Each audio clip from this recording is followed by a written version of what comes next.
അപരാജിതരായി എത്തിയ കൊളംബിയയ്ക്കും അർജന്റീനയുടെ കിരീടക്കുതിപ്പിനെ തടയാനായില്ല. കോപ്പ കലാശപ്പോരിൽ കൊളംബിയയെ എതിരില്ലാത്ത ഒറ്റ ഗോളിന് തകർത്താണ് അർജന്റീന കിരീടം ചൂടിയത്.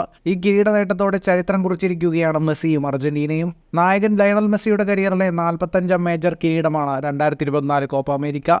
ഈ കിരീടത്തോടെ ഫുട്ബോൾ ലോകത്തെ ഏറ്റവും കൂടുതൽ കിരീടം നേടിയ ഫുട്ബോൾ താരമായുള്ള തന്റെ കസേര ഒന്നുകൂടെ മെസ്സി ഉറപ്പിച്ചു. 43 കിരീടങ്ങൾ സ്വന്തമാക്കിയ ഡാനി ആൽവേസിനെ മെസ്സി നേരത്തെ മറികടന്നിരുന്നു. അർജന്റീനയ്ക്കൊപ്പം മെസ്സിയുടെ 4ാം സീനിയർ കിരീടമായിരുന്നു ഇത്. അർജന്റീനയ്ക്കൊപ്പം ഒരു ലോകകപ്പും 2 കോപ്പ അമേരിക്കയും ഒരു ഫൈനലിസീമ കിരീടവും മെസ്സി നേടി. അർജന്റീനയുടെ 16ാം കോപ്പ അമേരിക്ക കിരീട വിജയമാണിത്. ഈ കിരീടത്തോടെ ഏറ്റവും കൂടുതൽ തവണ കോപ്പ അമേരിക്ക നേടുന്ന ടീമായി അർജന്റീന മാറി. അർജന്റീന തന്നെയാണ് ലോകത്തിലെ ഏറ്റവും കൂടുതൽ കിരീടങ്ങൾ വിജയിച്ച നാഷണൽ ടീം.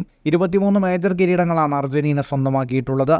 അവസാനം കളിച്ച 3 ടൂർണമെന്റുകൾ ജയിക്കാനും അർജന്റീനയ്ക്കായി. 2021 Copa America, 2022 Finalissima, 2022 Qatar World Cup, ഇപ്പോൾ മറ്റൊരു കോപ്പയും കൂടി വിജയിച്ചതോടെ തുടർച്ചയായ 4 കിരീടങ്ങൾ അർജന്റീൻ ഷെൽഫിലെത്തി. ഒരു നീണ്ടകാലത്തെ കിരീട വരൾച്ചയ്ക്ക് ശേഷം 4 വർഷം കൊണ്ടാണ് അർജന്റീന ഈ 4 കിരീടങ്ങളും സ്വന്തമാക്കിയത്. ഫുട്ബോൾ ലോകത്തെ കൂടുതൽ വാർത്തകൾക്കും വിശേഷങ്ങൾക്കുമായി സ്പോർട്സ് കഫേ ഇപ്പോൾ തന്നെ സബ്സ്ക്രൈബ് ചെയ്യുക.